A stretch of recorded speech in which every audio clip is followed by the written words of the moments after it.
Bismillahirrahmanirrahim. Assalamualaikum warahmatullahi wabarakatuh. Waalaikumsalam. Selamat pagi, salam sejahtera buat kita semua. Swastiastu, namo buddhaya, salam kebajikan, salam olahraga. Jaya. Yang terhormat Ketua Umum KONI Pusat, Bapak Letnan Jenderal Purnawirawan Marsiono Norman, serta jajaran pengurus, para wakil ketua umum, sekjen dan seluruh pengurus, juga yang saya hormati pimpinan KONI dari 38 provinsi, juga pimpinan cabang olahraga, para kadispora yang hadir. Alhamdulillah pagi ini kita bisa bertemu lewat Zoom. Saya sebenarnya sudah menjadwalkan akan hadir langsung tatap muka dengan Bapak dan Ibu hadirin sekalian secara fisik, tetapi karena ada kegiatan Bapak Presiden di Bali, sehingga saya semalam tidak bisa terbang ke Jakarta, dan saya sudah minta izin Pak Ketua Umum, saya hadir secara Zoom atau secara virtual dan diizinkan. Karena itu terima kasih Pak Ketua Umum sudah mengizinkan saya untuk bisa hadir secara virtual. Ketua Umum dan hadirin sekalian, juga saya mohon maaf tidak bisa hadir pada saat pembukaan kemarin, karena sekarang ini saya sedang berkeliling di 6 provinsi tempat pelaksanaan Piala Dunia U20 bulan Mei sampai dengan Juli. Sekarang posisi sedang di Bali, sedang menantikan Pak Presiden landing. Saya gunakan kesempatan itu untuk bersilaturahim dan sekaligus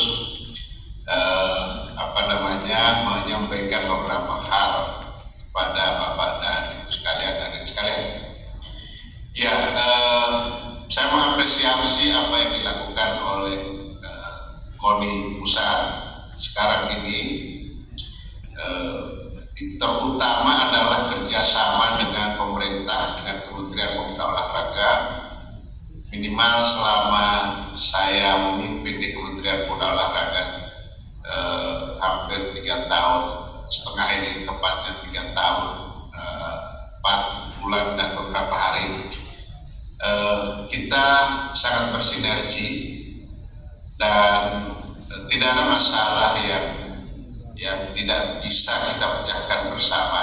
Begitu ada masalah selalu kita duduk bersama dan ada keterbukaan di antara kita, antara KONI dan pemerintah, sehingga masalah-masalah yang dihadapi kita bisa selesaikan.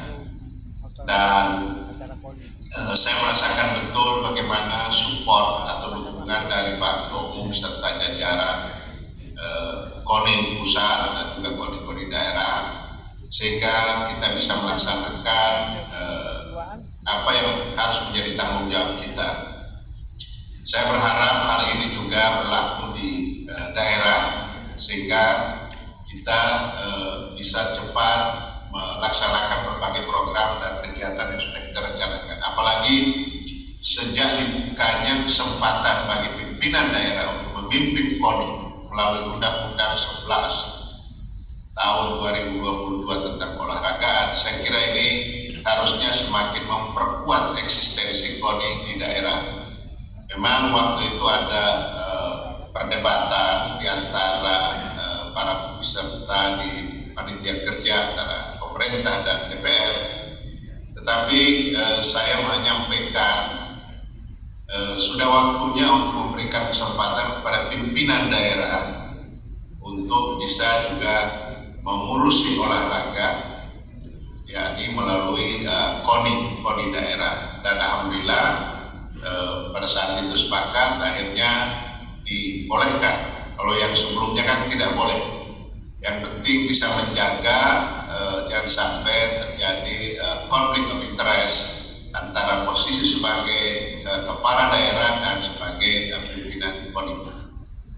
Hadirin sekalian, perkembangan olahraga ke depan semakin banyak tantangannya. Kita sudah punya Undang-Undang Nomor 11 Tahun 2022, sebelumnya juga sudah punya Perpres Nomor 86 Tahun 2021 yang tentang desain besar olahraga nasional. Harusnya secara regulasi sudah cukup, tinggal kita menunggu turunan dari undang-undang itu. Tetapi dengan ini saja, menurut saya, asal kita ada kemauan, kita fokus dalam pekerjaan-pekerjaan yang kita lakukan, insya Allah prestasi segera bisa kita wujudkan. Ketua Umum dan hadirin sekalian, kenapa saya sampaikan kita harus fokus terhadap pembinaan di daerah? Karena ini yang menjadi ujung tombak lahirnya atlet-atlet yang berprestasi atau atlet elit nasional. Dia berasal dari pembinaan daerah. Kalau pembinaan daerah kita lemah, maka pasti akan berpengaruh kepada pembinaan di tingkat nasionalnya. Demikian juga para pimpinan cabur. Saya kira kita harus juga sungguh-sungguh untuk berkonsentrasi melakukan pembinaan itu.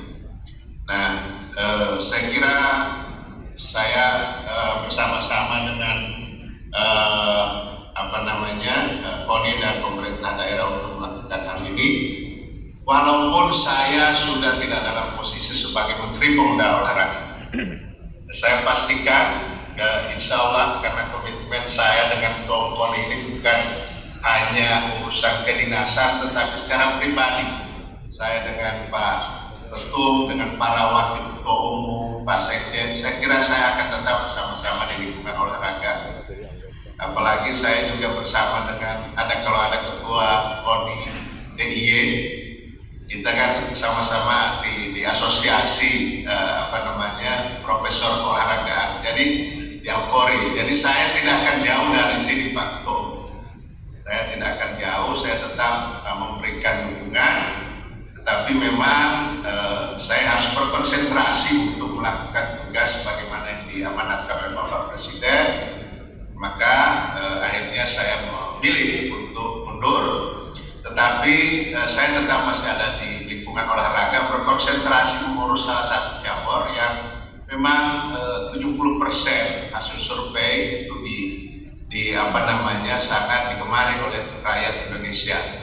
Jadi mudah-mudahan apa yang kita sudah lakukan selama ini akan semakin baik ke depannya, sinergitas kita, soliditas kita, dan kuncinya adalah apapun yang kita hadapi, ayo kita duduk, kita bicarakan, jangan kita berpolemik di media yang akhirnya tidak menghasilkan apa-apa.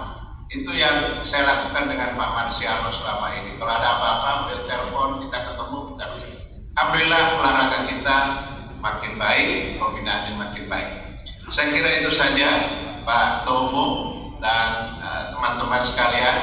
Sekaligus izinkan saya pamit dari posisi saya sebagai Menteri Pemuda Olahraga, tetapi saya tetap masih menjadi bagian dari olahraga secara keseluruhan, karena olahraga sudah menjadi passion saya, sudah menjadi hidup saya, sehingga saya tidak akan jauh dari olahraga. Terima kasih atas kerjasamanya, terima kasih atas dukungannya, dan mohon maaf apabila ada hal yang kurang berkenan kami selama ini, interaksi kita ada yang kurang menyenangkan. Sekali lagi mohon dibukakan pintu maaf. Saya kira itu saja, Ketua Umum. Sekali lagi terima kasih. Assalamualaikum warahmatullahi wabarakatuh. Salam olahraga.